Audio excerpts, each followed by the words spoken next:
Okay, so hey guys, and welcome back to another predictions video, and in today's video I'm going to be predicting the Donaire versus Santiago fight. If you're new around here then you haven't subscribed, please do so.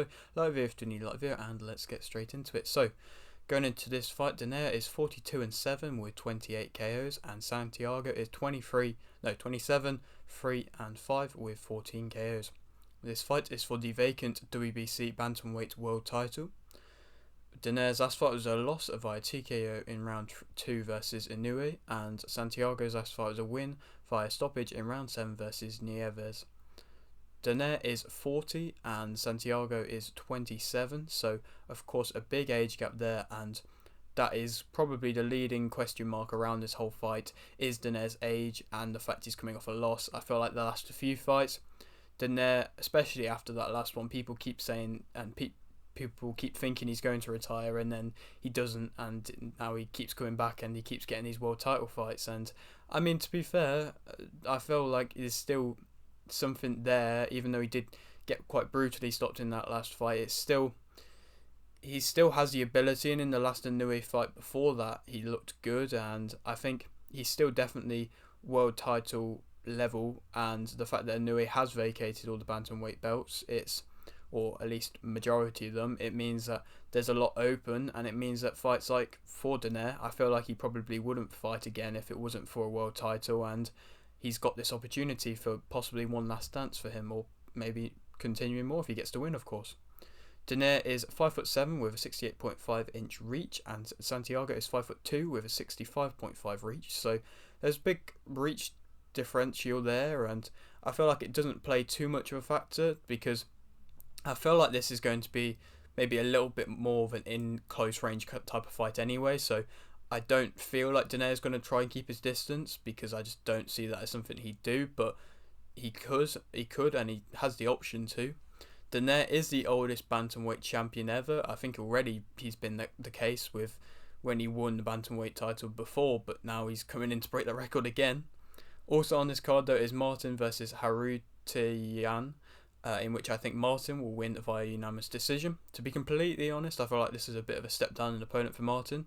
I covered his last fight, did a prediction for it, and it was a great fight, a great victory for him, and from this I thought like he'd probably go on to maybe world title, but if that wasn't an option, like some top level contender, and I just don't know how much he's got that here, but maybe this is just a keep fit fight, maybe this is just a no other options really available fight, and I don't know. I'm not really entirely sure what the case is with this, but either way, I think as long as he doesn't overlook it too much, then I think he will win comfortably via unanimous decision.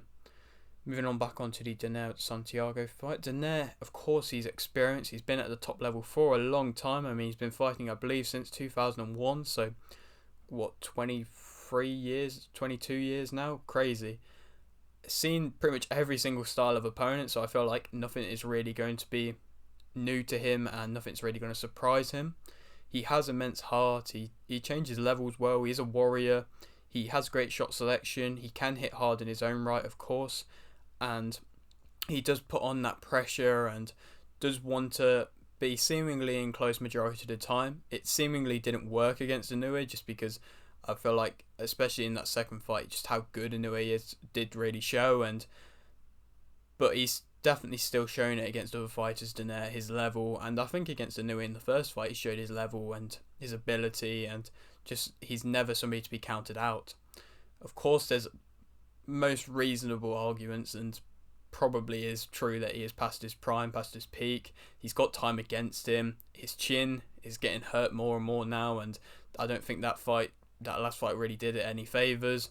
His movement isn't what it used to be. There was times where seemingly he was getting hit with shots where the old Donaire maybe would have moved out of the way, or maybe would have been able to see it, and he was throwing shots himself which were getting countered, and I feel like he is becoming a bit more predictable in his age, and it is quite sad to see the demise to an extent, but you can still see the talent is most definitely there. It's just not quite what it used to be.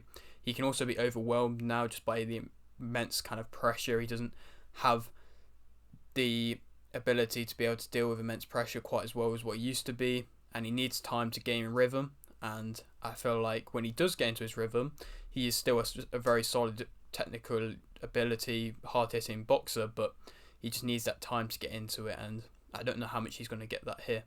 Santiago as a fighter, though, of course he's been unlucky. I mean, what, 5 draws? You're going to have to be unlucky at times with that, and I feel like at times he probably could have won fights where he didn't, and it's just been unfortunate for him. But I feel like that's given him this extra drive, and now he's got this world title opportunity. He's going to really kind of take it with both hands and really go for it. He's always offered great fights, and I feel like this is probably going to be another one. There's arguments of if he's in his prime, to be completely honest, so if he is, then we could see a really good performance here.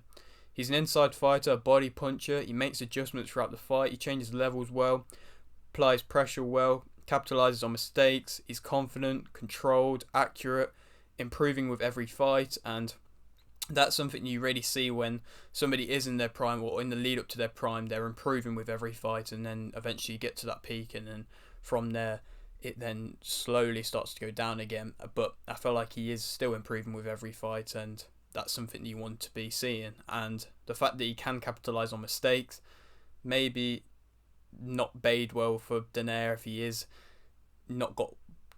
being a bit more predictable and not moving as well as he used to be. He might get caught with shots, and if Donaire is wanting to be in close, which Santiago I think will be, then this definitely could be a firefight, which Donaire could definitely land one big shot and then it'd be over, but Santiago I think could just wear him down. I don't think he's probably not as powerful as Donaire in his prime, but I would say that Santiago is probably going to be throwing that high volume, and if he's landing accurate and not being too reckless, I don't think Santiago's that reckless, to be honest, so I think he is quite controlled and does have that technical aspect to him. He doesn't always do enough to win convincingly. That's why I will say it. That's why the fact of I'd say he's got that 5 draws. He can offer wars when maybe he shouldn't always. He's not fought at this high level for as long, and that's definitely going to be something which will be interesting to see if he can deal with this step up. I still think this is a step up. I feel like Santiago's definitely had tough fights, but I feel like this is still a step up to an extent, or at least a step up for him to then win. I think he's then lost anytime he's gone into these step up fights, he's always lost or drawn, so this is his maybe best chance to go up in a step up and then possibly win. Donaire's losses have come against Inoue in 2022 and 2019, Frampton in 2018, Magdaleno in 2016, Walters in 2014, Rigondeaux in 2013, and Sanchez in 2001. So all of them, bar probably the Sanchez one, have been against top level operators, and so it's completely fair that he's got this kind of record, but it seems like the losses are coming a little bit more frequent nowadays. Santiago's losses have come against Russell in 2021, Garcia in 2014, and Calixto in 2013. And I mean, what the last two were just the Garcia one and Calixto one were in right at the start of his career, and it's just that Russell one where it was just that tough contest between them two, and he just didn't end up getting the nod in the end, especially in that first fight where it ended in a draw or no contest. Donaire is the favourite for this fight, and I think that Santiago will win via TKO in round 11. I know I said that Santiago is maybe not known for his power as much, but I feel like he's going to outwork Donaire, and I think Donaire is going to be slowing down throughout, and in the end I just don't think he'll be able to take it. And if it's a retirement, if it's a late TKO kind of stoppage, I don't think it'll be a mad KO, but I think it would be something like that come in the later rounds. And then where you could go on to next, Russell. Again, I know that I'm sure Santiago would take that fight again as another chance to win, and I know that Russell would probably take that just as a chance at a world title, so that's a possible option. Kai Kana is another option. He's had loads of fights in his own respect, and he's highly ranked in the WBC rankings, and so there's another option. Or Rodriguez, another top quality operator, highly ranked in most governing bodies, had a couple losses in his own respect, but I would say maybe at a similar point in his career to Santiago. But yeah, all options there. But yeah, that is it for today's video. Hope you did enjoy. Like if you did, leave a like, subscribe if you're new, and thanks for watching.